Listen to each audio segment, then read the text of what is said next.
Hey everyone, Theo here. Today I'm reviewing the ASUS ProArt PA329CV, which is a 32-inch 4K display.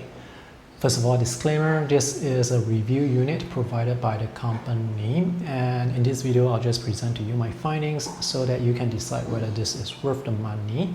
And here in Singapore, this is priced at 1,100 Singapore dollars, and that includes 3 years of warranty. As usual, let me just give you the bottom line up front. I measured color accuracy for 100% sRGB, 75% NTSC, 78% Adobe RGB, and 83% P3. So the color accuracy is good, but it's not like right up there. So if you actually need higher Adobe RGB or higher P3 coverage, then this display is not for you. For maximum brightness, I measured 350 nits, which is high enough for me. Now, one downside of this display is the anti-glare is kind of aggressive.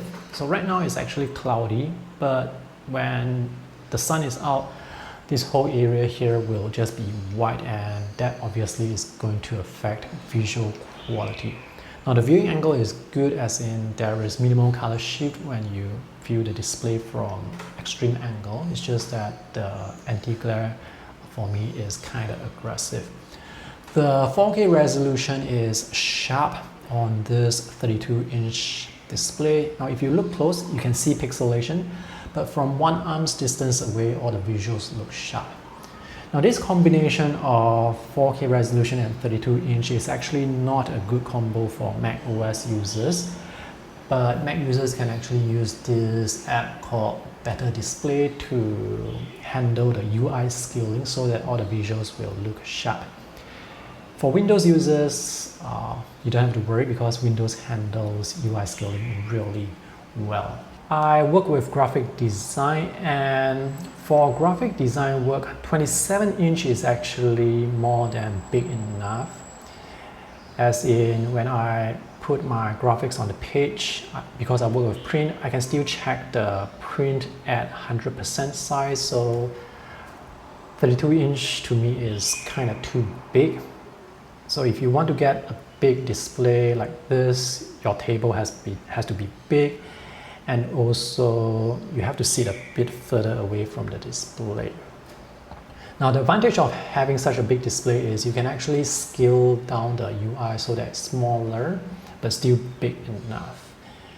For graphic design work, it's fine. For photo and video editing, you can have lots of palettes and tools by the side and still get a good amount of space to work with.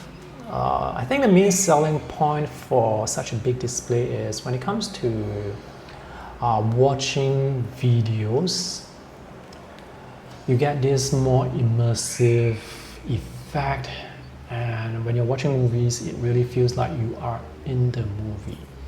So this is a 4K video that I have uploaded on YouTube, and it looks great. The visual quality just looks so good. And when I'm watching this video, it feels like I'm there again with my friends sketching outdoors. By the way, I'm into urban sketching. Now, if you are using, let's see, let me open a recent file here. This is another video that I have made. This video is 1080p resolution. So if I scale this up to full size, it's not that sharp, and it's quite clear that it's not that sharp.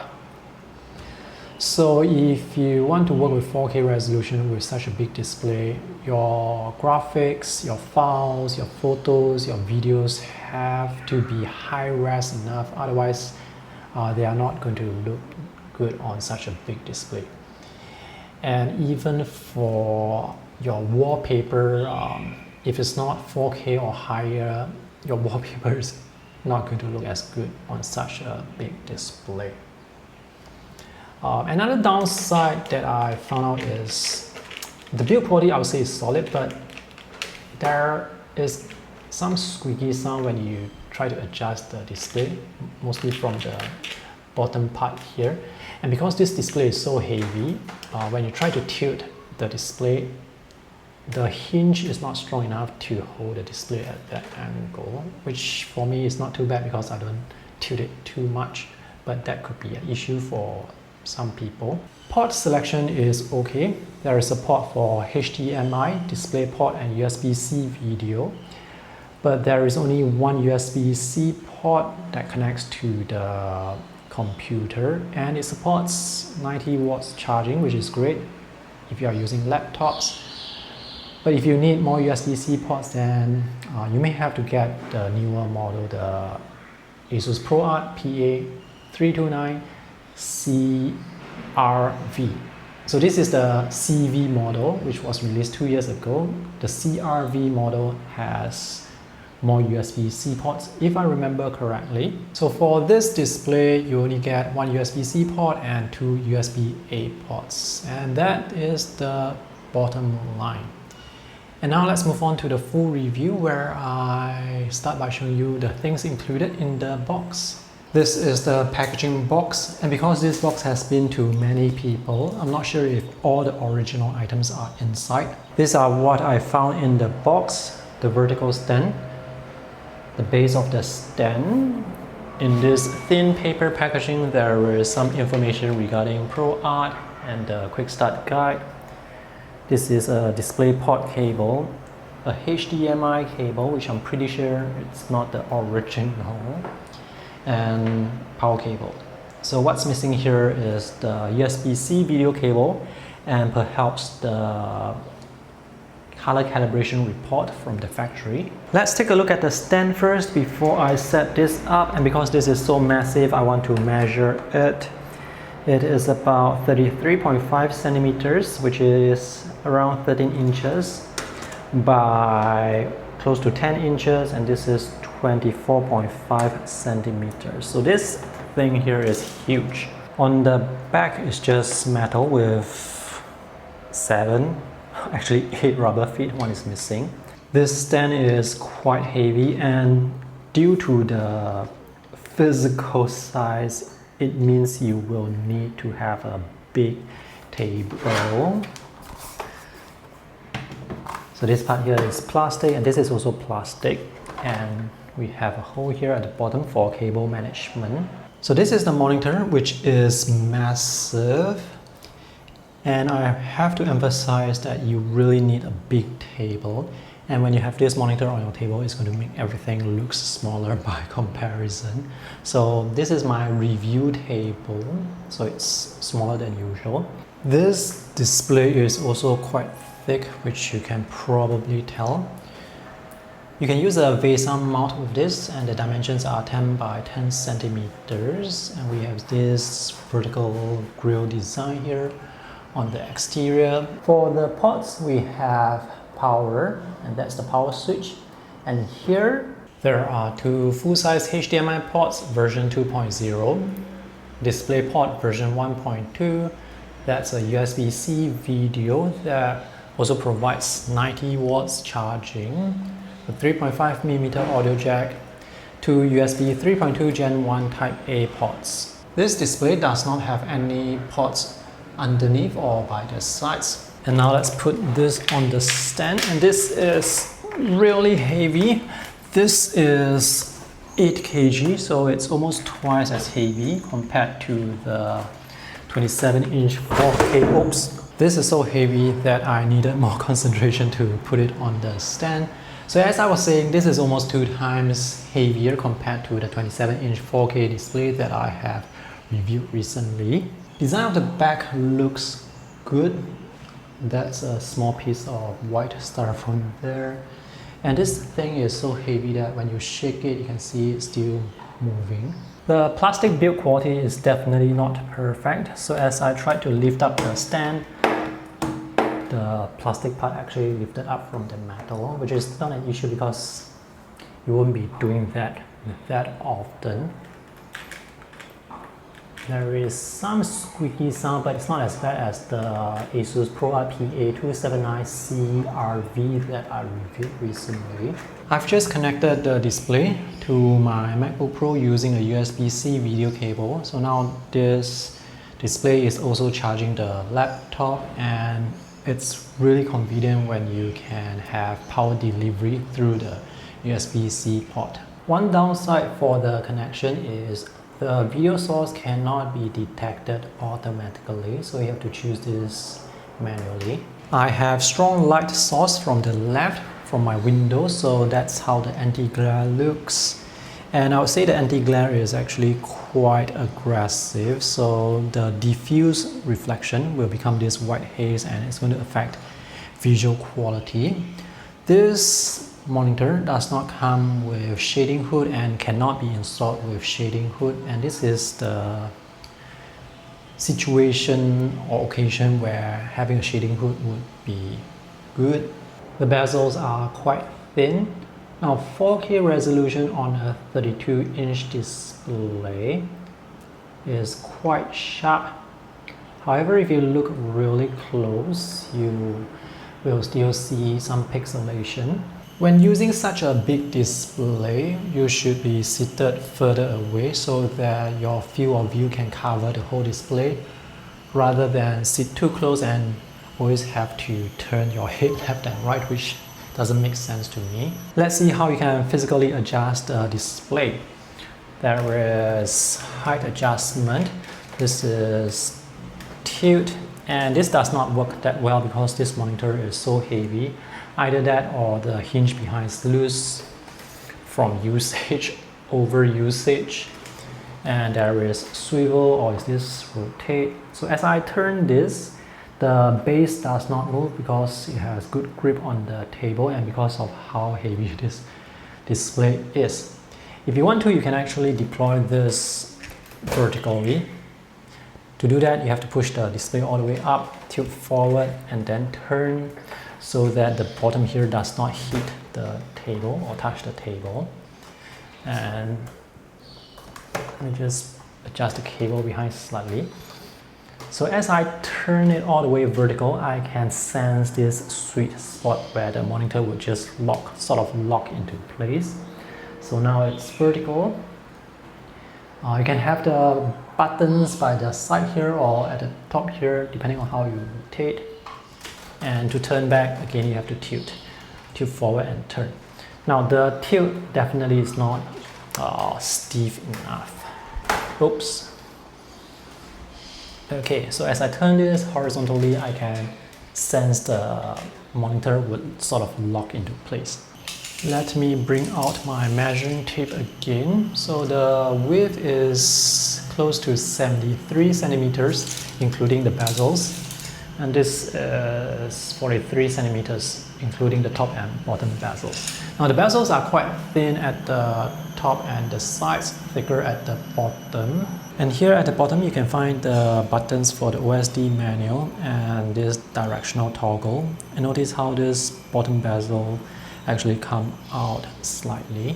The OSD manual is really easy to navigate and use. Press one of the buttons here and you get this list, and you can use the shortcuts here to adjust the settings. Press this toggle and you go into the full menu, and you can use this directional toggle to go up, down, left, right, and you can press to enter or to go out.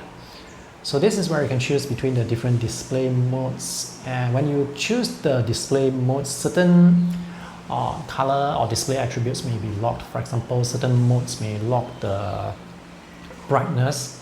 So as I switch to sRGB, notice how the brightness drops. This is Rec 709 DCI-P3. I do not see the Adobe RGB color mode. So for people who work with print, take note of that. So I'm gonna go with standard mode instead. This is where you can choose the amount of blue light filter. So under palette, you can adjust the brightness. So let me just increase this all the way up to 100%. So as I dial up the number will increase at a faster rate. Here you can adjust the sharpness, trace-free, aspect ratio, input range. What is that? Let's go with the full input range. There are speakers on this monitor, but the audio quality is not going to sound good because speakers from monitors usually do not sound that good.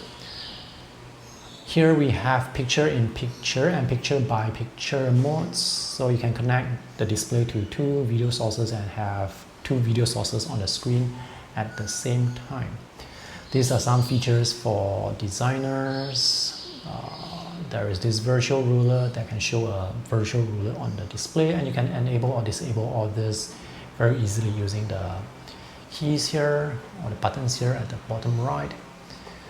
So one downside here, as mentioned earlier, is there is no auto video source selection, so you have to always manually switch the video source when you need to switch the video source. And settings is just OSD settings, and you can create custom shortcuts if you want to, up to just 2 shortcuts. And to escape or come out of this menu, just press this shortcut, cross.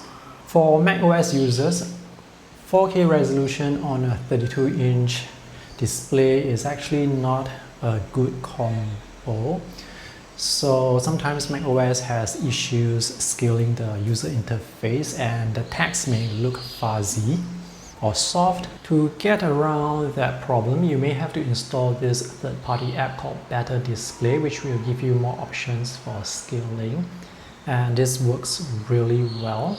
Windows handles UI scaling really well, so you don't have to worry about any UI scaling issues. Time to color calibrate this display, and I am using the Data Color Spider X2 with its software. It is possible to calibrate the display using ASUS software, and they also have a list of color calibrators that are supported by their software. But I use this because I have this software on all my computers. I will have to press down on this because the monitor is not tilting at the angle where this is completely flat on the display. So the maximum brightness that I can see is 325 nits. Let me check to see if this is indeed maximum brightness. It is 325 nits in the center,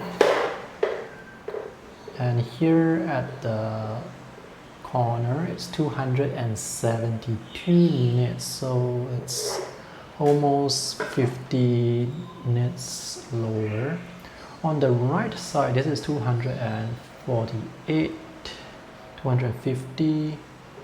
Let me just close this. 280, 85. So it's actually brighter at the corner. Oops. And center. 295. Yeah, so it's brightest here and around this region. Here it's lower by about 50 pixels. Now, from where I'm at, I don't actually see the difference in brightness, and the panel looks uniform to me, but of course the color calibrator is able to measure the differences. So let's just have this at the maximum brightness and continue to calibrate. This is going to take some time. Oh, by the way, there is a new model for this called the ASUS ProArt PA329CV. So this is the CV model, which has just one USB-C port. The newer model has more USB-C ports, if I remember correctly. I don't have that model to test, but I did test a smaller 27-inch model, which has more USB-C ports and also supports daisy chaining. This monitor does not support daisy chaining. And because this monitor has been out for about 2 years now, you may be able to get this monitor at a lower price if the specifications fit your requirement. Now 32-inch to me is too big for my workflow, because my table is actually quite small. Not this table, but my bigger table is still small. So 27-inch is the limit where I will stop at. Let's have a look at the color support. So I measured 100% sRGB, 75% NTSC, 78% Adobe RGB, and 84% P3. So this is 100% sRGB display, and Adobe RGB is actually the display mode that I use, and it's just 78, which is lower than what I would prefer. So this is not exactly a monitor that I would choose because I work with print. I just switched to the P3 display mode and recalibrated the display, hoping to get a higher reading, and it's about the same. It's 83% versus the earlier 84%.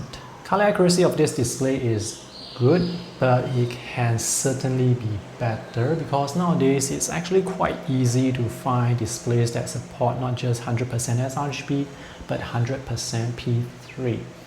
As for Adobe RGB displays, they are usually significantly more expensive. So when I look at the price of this display, it doesn't suggest to me that this is an Adobe RGB display, so that's fine. Let's talk about workflow and also more about the resolution and size. Is 32-inch too big? Well, it really depends on what type of work you are doing. For me as a graphic designer, 32-inch is too big, because 27-inch is actually big enough for me.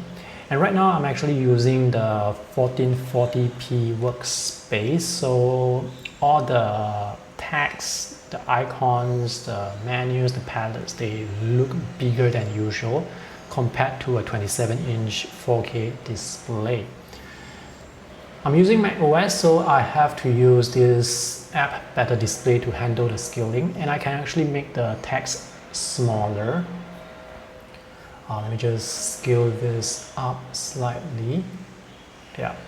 So now the UI is at the size that I like, and let me just zoom in. So the palettes are now smaller but still big enough for me to see, and I get more canvas space to work with, and I can also fit the dock below. So on a smaller display, sometimes I may choose to just hide the dock so that I can get like the full working space for the app. But for a 32-inch display, I can actually choose to show this, and I can still get like a good amount of space to work with for this app. And I've got to say that the visual quality does look really good. Yeah, this looks really good. And if you're using such a high-res display, any of the flaws that you have with your visuals will show up. For example, if your photo is not sharp enough, or if your scan image is not sharp enough, all those will show up. And if your wallpaper is not high-res enough, they are going to look bad on this high-res display. Having said that, the better resolution for a 32-inch display is actually 6K, but that display may be more expensive, and ASUS does sell the 6K 32-inch model that was released recently, which I did not review because I don't have the review unit. Okay, so this works great with graphic design. This is Adobe Illustrator. This is a print design. And if you are, let me just hide that dock below because it's very distracting.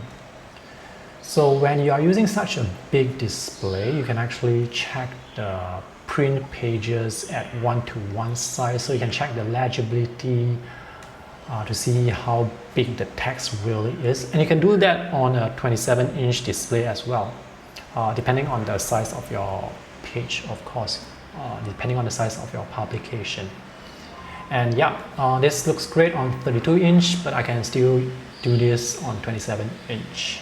Editing photos on this display is a wonderful experience also.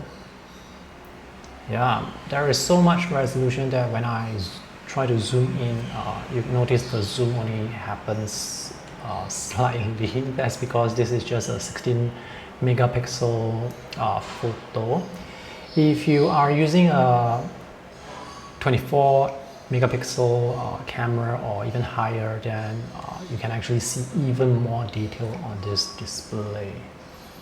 Yeah, visual quality looks great, so this is great for photo editing and for video editing as well, because there is so much space for your palettes and controls. You don't have to hide anything. You can have all the controls by the side and still get like a good space to work with. For me, the biggest reason to get a 32-inch display is probably for watching movies or videos, because when you have a display this big, it's really satisfying for watching movies because it feels so immersive. It's like you are in the movie itself. Oh, the refresh rate of this display is 60 Hz. This is another YouTube video that I made, and this is just 1080p. So if I actually scale this up to 100%, yeah, I can see the sharpness is not there. Yeah, so if you want the best visual quality, you definitely need your files, whether you're working on graphics or video or photos. You need your files to be high-res, otherwise they are not going to look that great on this 4K display. So if you guys have intention to buy this display, consider using the affiliate links that I have for you in the video description below to support my YouTube channel and the work that I do here. You may be able to find a good discount for this display since it has been out for almost 2 years now. Thanks for watching. See you guys in the next video. Bye!